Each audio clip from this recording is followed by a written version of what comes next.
Tali, oh. Tingnan mo, oh. Yung nanay mo saka si Belle magkahawig, oh.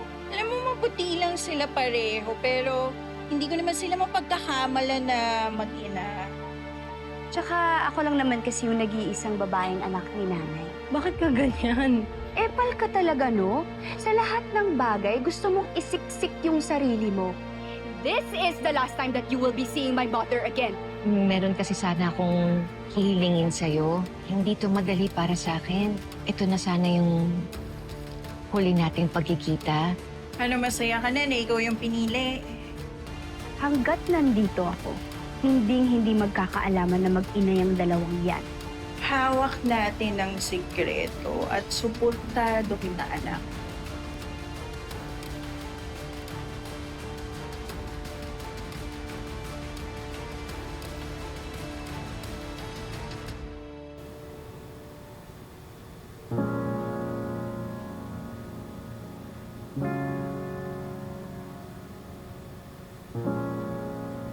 Mag-isip ka ng mga magagandang bagay. Yung mga masasayang alaala. Para sa ganon, hindi mo masyadong maramdaman yung hapti. Sige po. Kaya mo yan, anak. Nanay?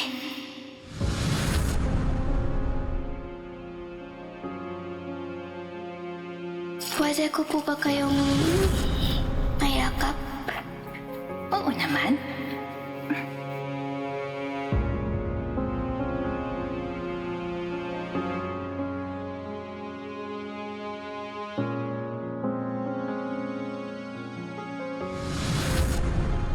Swerte po mga anak ninyo.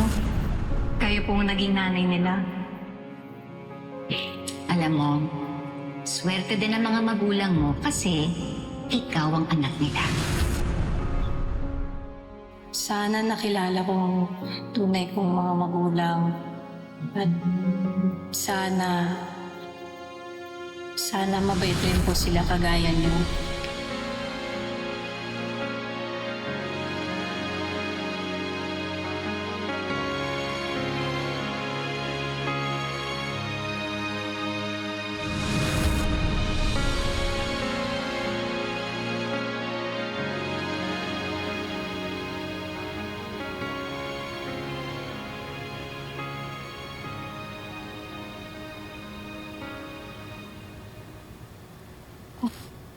Aling Bal... Huwag ka nang malungkot. Kung ano man yan, isipin mo na lang lahat naman tayo may pinagdadaanan. Alam ko naman po yun eh. Alam ko naman po na lahat naman nalalagpasan.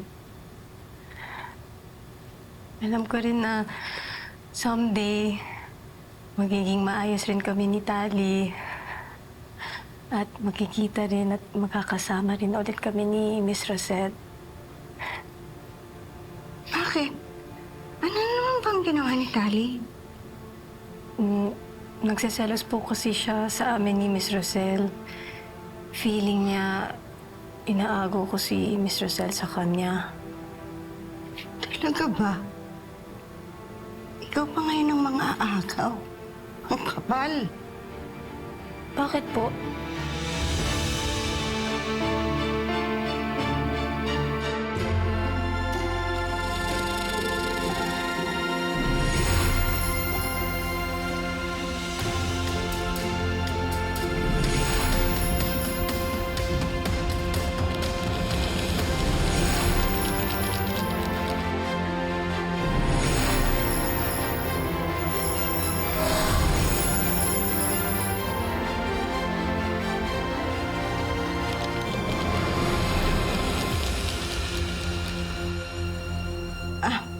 Hindi, wala. Hindi lang ako talaga makapaniwala na inaakusahan kanya ng mga agaw ka. Wala yun sa personalidad mo. Pero akala ko ba okay na kayo ni Tali? Akala ko rin po na okay rin kami, kaso parang bigla na lang siya nagbago, agad-agad. Kaya, eto, nagulat na lang ako. Asan ba yung totoong anak ni Rosel? Sabihin mo sa akin ang totoo. Saan mo dinala yung totoong anak ni Rosel? Saan mo siya dinala? Anong nangyari sa mukha mo? Kaya nga ako nagpunta dito. May nangyari sa akin, Malu. Ano nga? Ikwento mo. Posibleng alam na rin ni Tali na si Belle ang anak ni Rosel. Kaya niya pinaglalayo ang dalawa. Mga hayop talaga. Aling Malu, bakit po?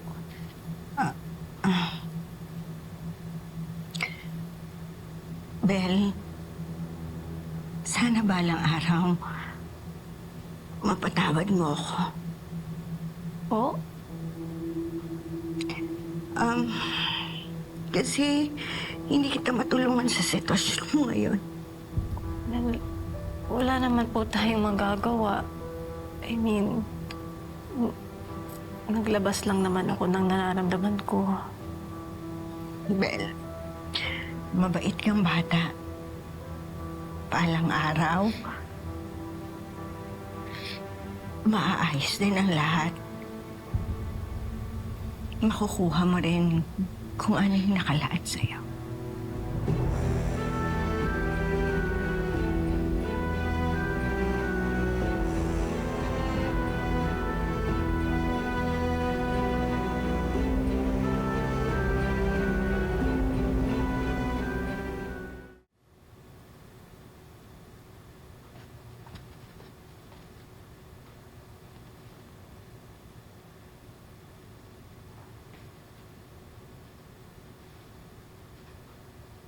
Tay, ba't gising pa kayo? Inaantay ko lang ang Tito Darius mo. Pauwi na daw siya. Nay, alam kong malungkot ka din dahil sa nangyari kanina. Kilalang kilala mo talaga ako. Oo naman, Nay. Kahit pa paano, alam ko naging close din kayo ni Belle. Alam mo kasi, bata pa lang si Belle. Parang nagkaroon na kagad kami ng koneksyon. Hindi ko nga mapaliwanag eh. Hindi ko rin maintindihan. Pero basta parang ang kaan lang ng loob ko sa kanya. Nay, mabait naman talaga si Belle. Kaya kahit kapatid ko si Tali, hindi ko maiwasang maikumpara sila. Kahit kailan kasi, napaka-insecure ni Tali. Hayaan mo na yung kapatid mo. Naglalambing lang yun. Siguro gusto lang talaga niya maramdaman na mahalaga siya. Nay, hindi pa ba sapat lahat ng ginagawa niyo para sa kanya? Ba't ang selfish niya? Alam mo anak, iba-iba kasi ang tao. At pagdating naman sa emosyon, mahirap talagang pigilan yun. Kaya kung minsan, hayaan na lang natin siya, huwag na natin pansinin. Para sa ganun, magkaroon na rin ng katahimikan, di ba? Pero ikaw nagsasakripisyo. Kayo ni Belle. Ilipas din yun. Tsaka sigurado naman ako na hindi ako ganung malulungkot kasi nandiyan ka para pasayahin ako. Oo naman, Nay. Dito ako para sa'yo kahit kailan.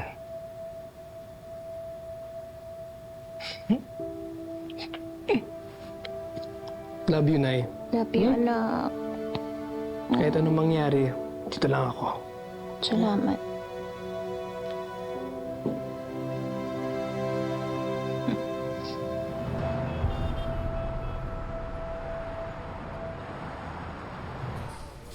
I'm really glad nagbago isip po ninyo. Akala ko dahil sa mga nangyari, hindi na manunumbalik yung business relationship natin. Naging maayos naman ang lahat. Ang sa akin lang naman, business is business pa rin. Actually, I'm very excited sa mga bagong project natin. At si Tyrone, actually namimiss ko yung batang yun eh. Gusto ko na siya makatrabaho uli. Dahil para mo na rin siyang anak, hindi ba? Hindi ko alam bakit magaan yung pakiramdam ko sa batang yun. Magaan yung loob ko. Hindi kaya ito yung tinatawag na lukso ng dugo? Lukso ng dugo? Bakit yun naman po nasabi yan? Ikaw ang tatanungin ko, Chris. Nung naging kayong dalawa ni Rosel, wala bang nangyari sa inyo?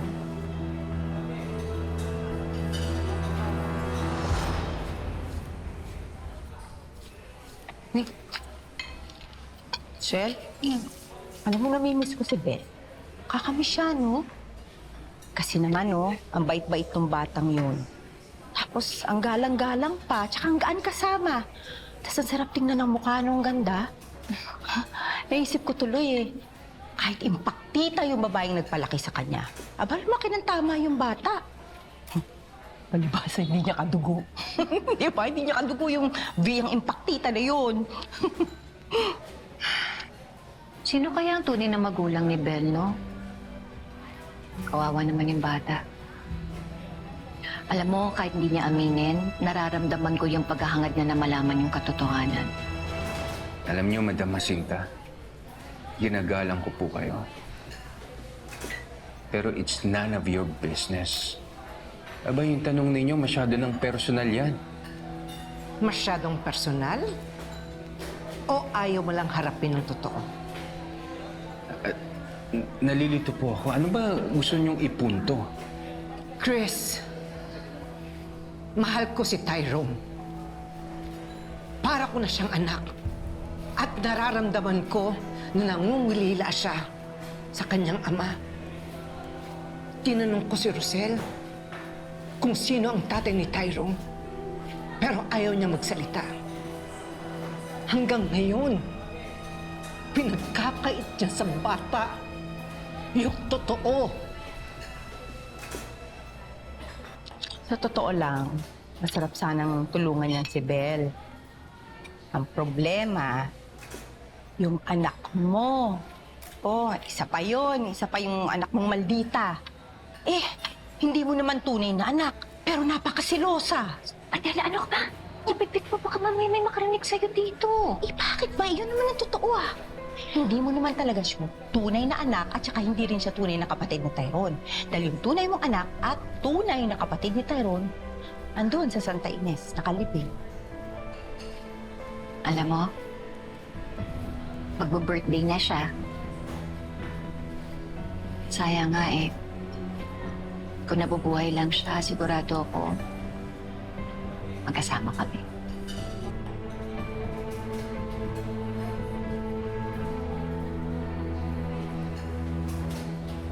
Kung iniisip po ninyo na ako yung ama ni Tyrone, eh nagkakamali po kayo. Imposible yun. Bakit?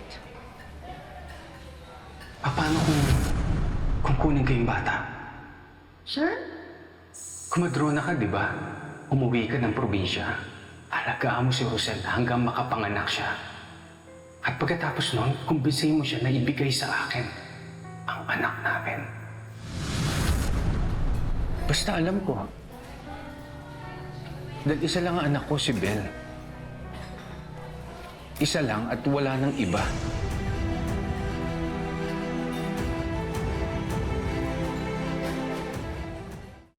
Naku, salamat naman at ikaw pinadala ni Madam Jacinta. Alam ba, Tyrone, ikaw talaga yung gusto kong kausap pagdating sa negosyo. Eh, ang bilis mo gumawa ng mga papeles, natatapos mo kaagad. Sir, pinaghandaan ko lang po para hindi po ako mapahiya sa inyo. Tsaka po, pambawi rin po sa nangyari po kay Belle. Naku, huwag nang alalahanin yun. Sa totoo lang, ako nga nahihiya eh. Nadamay ka pa, naatraso ka, nakulong ka pa. Kalimutan na po natin yun. Ang importante, okay na ulit tayo. Alam mo, very good ka talaga, Tyrone. Lalo na sa negosyo, ang galing-galing mo. Tiyak ako malayo mararating mo. Nga po akalain na mapupunta ako dito. Simple lang po ang pangarap ko noon. Gumagawa nga lang ako ng chime noon eh. Chime?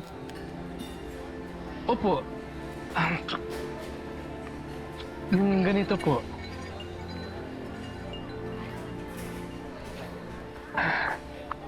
Ito nga pala ang ibibigay ko kay Belle para sa birthday niya.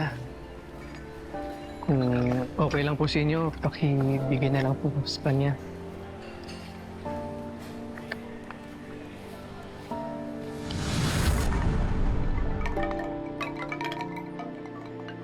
Oh!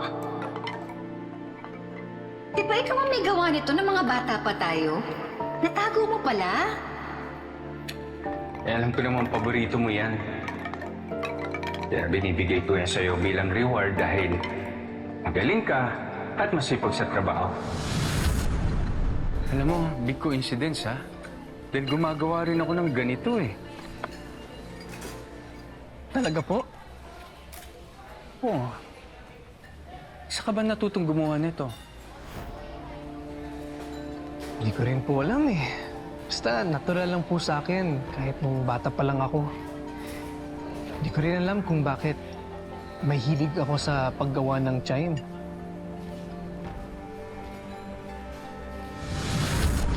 Tinanong ko si Rosel kung sino ang tatay ni Tyrone.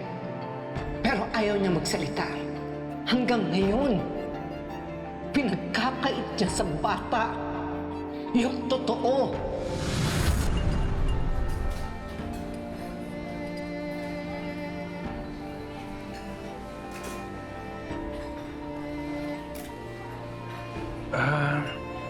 Tyrone? Kailan ka pinanganak? Yung eksaktong date, ha? February 1 po, 2006. Bakit po? Akala ko mas matanda si Belle sa'yo. Magkasing edad pala kayo. Hindi po. Tama nga po kayo. Magkasing edad po kami ni Belle. Pero si Tali kakambal mo, di ba? Sabay kayo ipinanganak ng nanay Rosel mo? Hindi po eh. May kakaibang kondisyon po si nanay nung buntis po siya. Yun po yung nakwento sa akin. Kakaibang kondisyon? Opo, una pong lumabas si Tali. Tapos, makalipas po ng isang buwan, nalaman po ni nanay na may naiwan po na isa pa. Ako po yun. Kaya 1 month apart po kami ni Tali.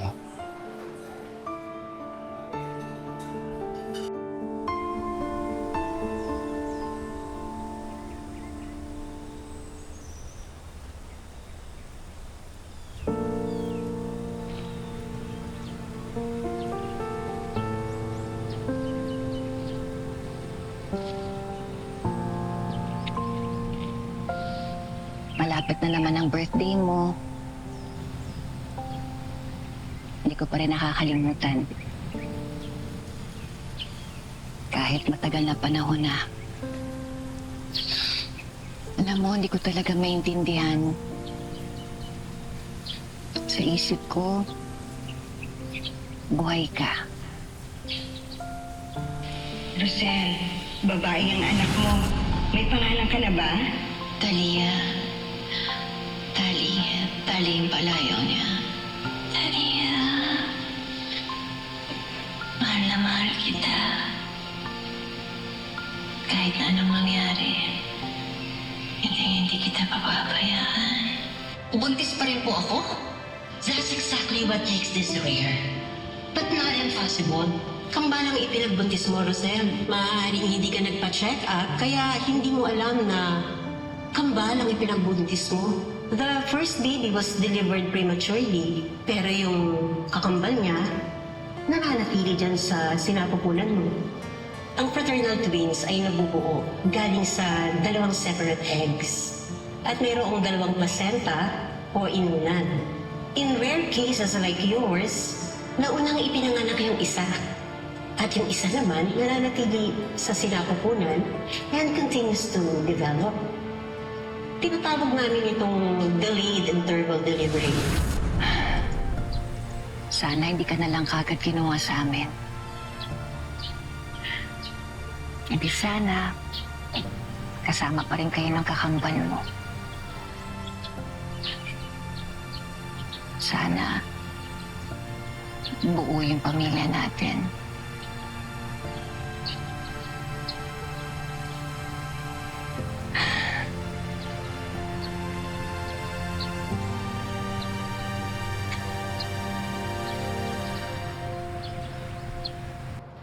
Talaga hindi ka nakapaghintay, ah. Kahit duty ako, pinunta mo ako dito. Oo, Dok eh. Nalilito lang ako. Kailangan ko may makausap na doktor. Tungkol saan? Okay. So nabanggit sa akin ni Tyrone na magkasing edad sila ni Belle. Na 1 buwan lang ang pagitan nila ng date of birth nila. So? Anong meron? So? Dok, kung nanganak si Rosel kay Belle, after 1 month, nanganak ulit siya kay Tyrone? Imposible yun, di ba? Paano nangyari yun? Tama ka. Hindi pwedeng agad-agad manganak si Rosel. Sandali. Pare, tanungin natin ito si Doktora. Ubigayin to. Tsaka dati may klinik sa Santa Ines. Doc, may we talk to you for a bit?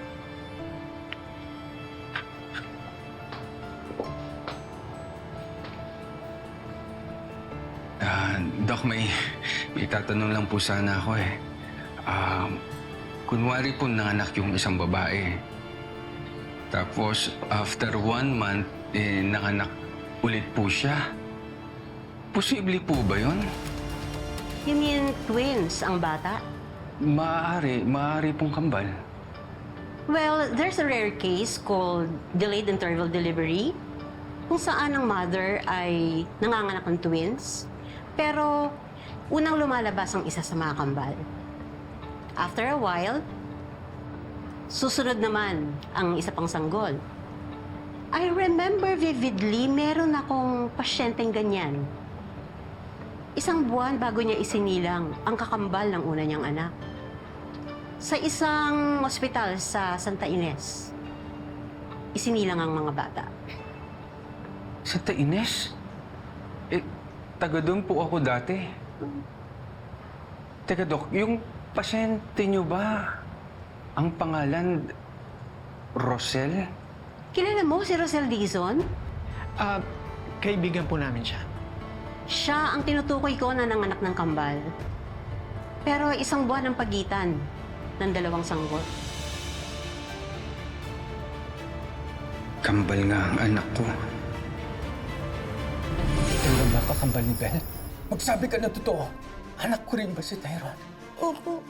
Takot na takot ka talagang malaman ni Rosel na anak niya si Belle, no? Si Rosel na lang yung meron ako laban kay Belle. Hindi naman pwedeng mawala pa yun. Karapatan ni Tyrone malaman ng totoo. Lahat ng ginagawa ko para sa anak ko. Para sa kapakanan niya. Kapakanan niya? O para sa kapakanan mo? Kung ikaw tatanungin ko, gusto mo bang makilala yung tatay mo? Gusto mo na siyang makita?